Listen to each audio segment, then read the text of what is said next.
Assalamualaikum warahmatullahi wabarakatuh. Today we are from group number 4 going to present to you our product which is dichlorodifluoromethane. Before we continue our presentation today, first I'm going to introduce to you our presenter that include myself. Hi, my name is Nur Atifah binti Muhammad Ghazali, and we have Nur Adrianis Afni binti Halik, Nur Shamira Natasha binti Rizwan, Fatin Khadijah binti Roslan, and finally we have Nurul Afifah binti Ismail. Now let's move to the first part, which is introduction of dichlorodifluoromethane. For introduction, dichlorodifluoromethane is an organic compound with the formula CCl2F2, and it's commonly known as Freon 12. And dichlorodifluoromethane is one of the type of chlorofluorocarbon CFC, which it appears in a colorless and non-flammable gas. It's it can soluble in certain solvents such as water, benzene, and acetic acid. Um, it also an acidic compounds because it have a pH in range 5 to 8, which is in the acid range. Uh, Also, ozone layer is not a toxic and non-reactive. However, it can harm the ozone layer and also can irritate your eyes if you not use it properly. Now we move to the second part, which is process diagram. Hi, back with me again, Meera. Now I'm going to talk about the impacts of this product, dichloromethane, CCl2F2, to the environment and humans. Or, in other words, we will discuss about its social benefits. First thing to be considered, CCl2F2 was historically used as the refrigerant in refrigerators and air conditioners. Its usage benefits humans by giving us a cooling effect and keeps the environment cool. By this, we can stay cool in summer with the existence of air conditioners, and we get to enjoy cool drinks with the ice cubes that are kept in the refrigerators. Other than that, compared to early products of refrigerant using other chemical materials, this product using CCl2F2 is much better because it would not stink up the house or burn it down like the other product would. And of course, it is safer to use in-house since it would not harm anyone. Hi, I'm Meera and I will be explaining about process flow diagram of our product, dichlorodifluoromethane, also known as CCl2F2. First of all, let's take a look at the definition of process flow diagram. Process flow diagram is a type of flowchart that illustrates the relationships between major components at an industrial plant, which is commonly used in chemical engineering and process engineering. Indicate the general flow of plant processes and equipments. Depending on its use and contents, it may also be called a process flowchart, flowsheet, block flow diagram, macro flowchart, top-down flowchart, piping and instrument diagram, system flow diagram, or system diagram. In this diagram, a series of symbols and notations are used to depict a process. For short, also known as PFD, it is a graphical way of describing a process, its constituent tasks, and their sequences. In manufacturing the product of dichlorodifluoromethane, the production process must be considered to be converted into a process flow diagram, mainly to avoid confusion due to its difficult process. These engineers are able to standardize a process for optimal efficiency and repeatability. It helps to show the most important aspects of a process, as well as unnecessary steps leading to an improvement.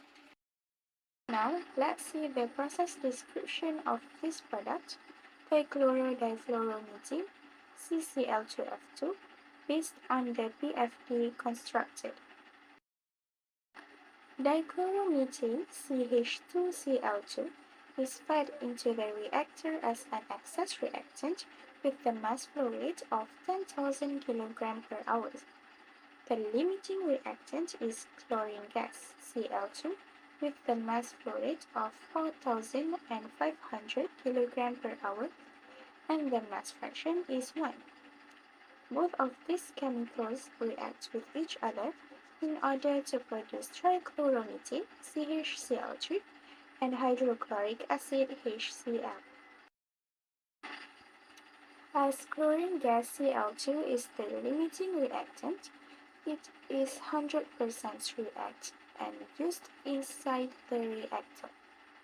Therefore, the output of the reactor only contains dichloromethane CH2Cl2, trichloromethane CHCl3, and hydrochloric acid HCl with mass flow rate of 14,500 kg per hour.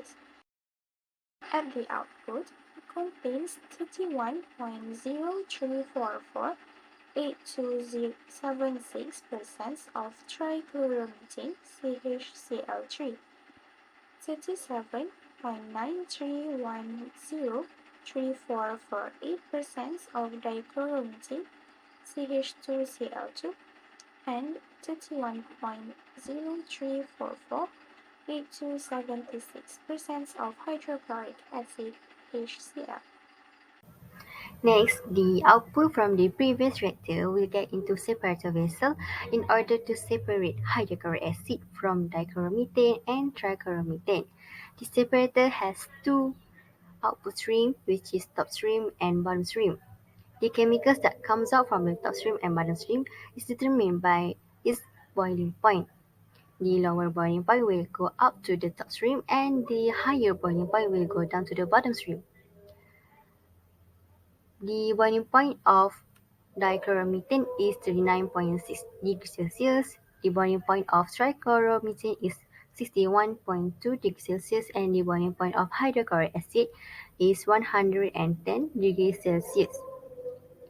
Based on this temperature, dichloromethane and trichloromethane has lower boiling point compared to the hydrochloric acid.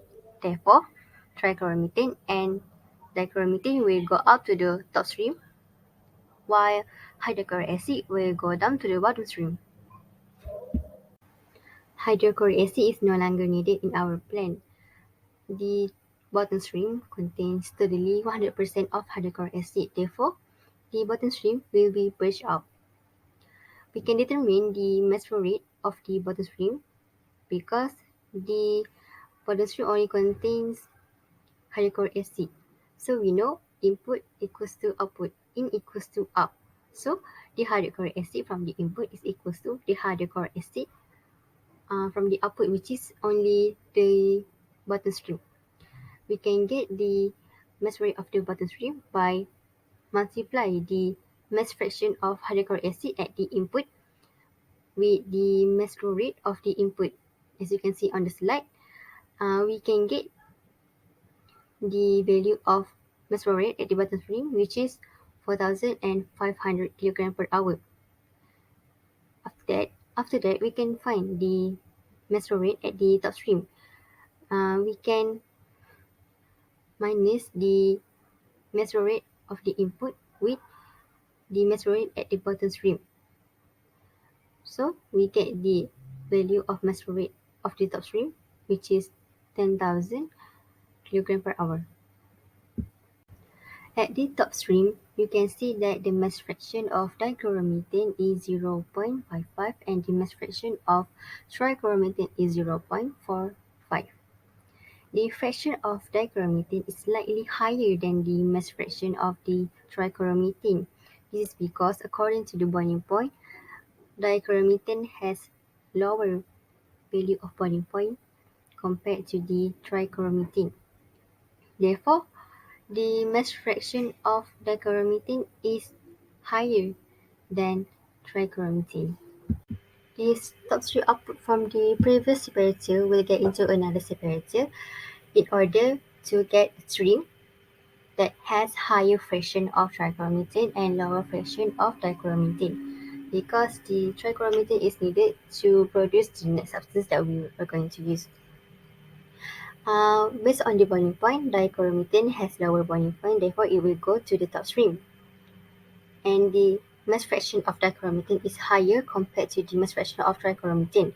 The mass fraction of dichloromethane at the top stream is 0.9967314, while the mass fraction of trichloromethane is 0.00332686.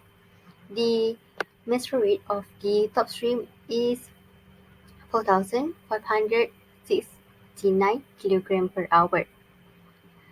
Meanwhile, the trichloromethane has higher boiling point, so it will go to the bottom stream. The mass fraction of trichloromethane at the bottom stream is higher compared to the mass fraction of dichloromethane. To balance out, if the mass fraction at the top stream is high, then the mass fraction at the bottom stream must be low. Let's say if the mass fraction of the top stream is low, then the mass fraction at the bottom stream is high. So the bottom stream, the mass fraction of trichloromethane is high, which is 0.8257786635, while the mass fraction of dichloromethane is 0.174222135, which is lower compared to the mass fraction of trichloromethane.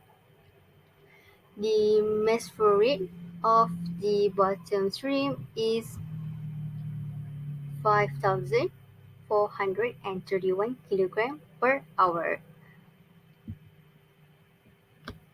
And since our objective is to get the higher fraction of trichloromethane and lower fraction of trichloromethane, based on the top stream, it has high fraction of dichloromethane and low fraction of trichloromethane, which is totally opposite from what we want to achieve. So the top stream must be pushed up because we don't want to use that.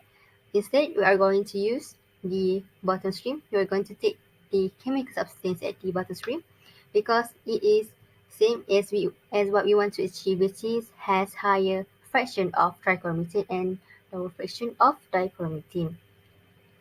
The top stream is immediately will be pushed out, and the bottom stream will get into another reactor to produce another chemical substance.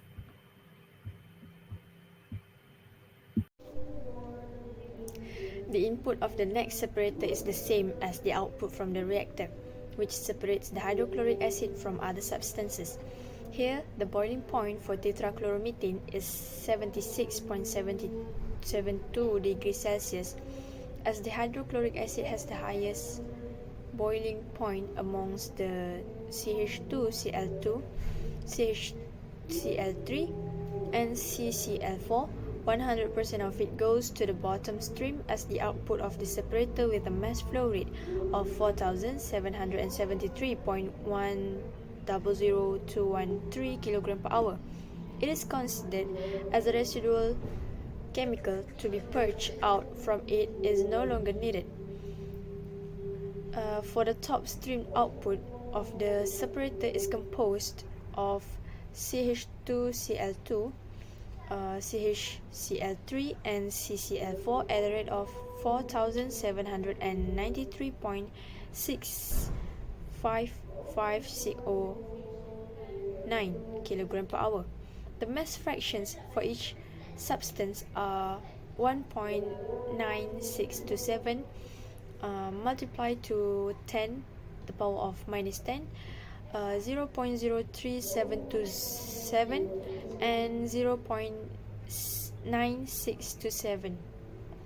And then, in order to separate the tetrachloromethane, the top stream output enters another separator.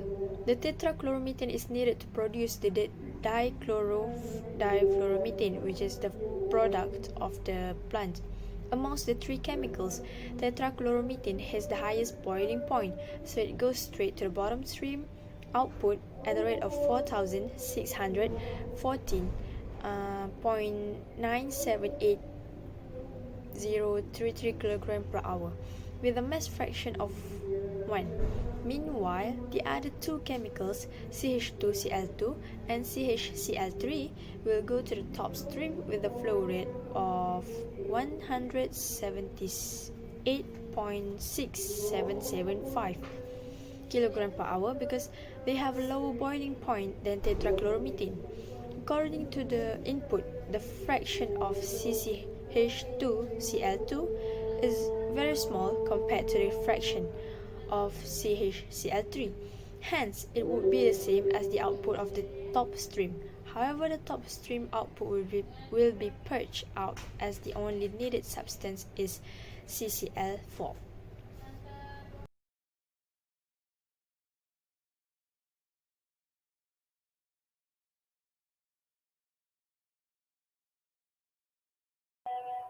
Now I will continue to present process description for column number 7. We have hydrogen fluoride that fed into the reactor as an excess reactant, and the bottom stream from the previous separator, which is from the tetrachloromethane CCl4, um, will fed into the reactor also. So these two chemical compound will react each other and produce the dichlorofluoromethane and hydrochloric acid. As we can see, the mass flow rate of the fat 1 and fat 2 is equal to output of the reactor. Last, we have column number 8, which is from the column number 7. We need to separate the um, production of the um, difluoromethane and also acid hydrochloric, because we want our main product, which is dichlorodifluoromethane. Okay, after we get our final product, the at the bottom stream we need to purge, or we can say it as a waste, that it is not important as our product. So we look at the product and we need to make sure that the mass fraction of the final product for dichlorodifluoromethane is greater than mass fraction of dichlorodifluoromethane from the reactor. That's all for the process description. Hi, back with me again, Meera. Now I'm going to talk about the impacts of this product, dichlorodifluoromethane, CCl2F2, to the environment and humans. Or, in other words, we will discuss about its social benefits. First thing to be considered, CCl2F2 was historically used as a refrigerant in refrigerators and air conditioners. Its usage benefits humans by giving us a cooling effect and keeps the environment cool. By this, we can stay cool in summer with the existence of air conditioners, and we get to enjoy cool drinks with the ice cubes that are kept in the refrigerators. Other than that, compared to early products of refrigerant using other chemical materials, this product using CCl2F2 is much better because it would not stink up the house or burn it down like the other products would. And of course, it is safer to use in-house since it would not harm anyone. For conclusion, dichlorodifluoromethane creates when hydrogen fluoride and tetrachloromethane combine.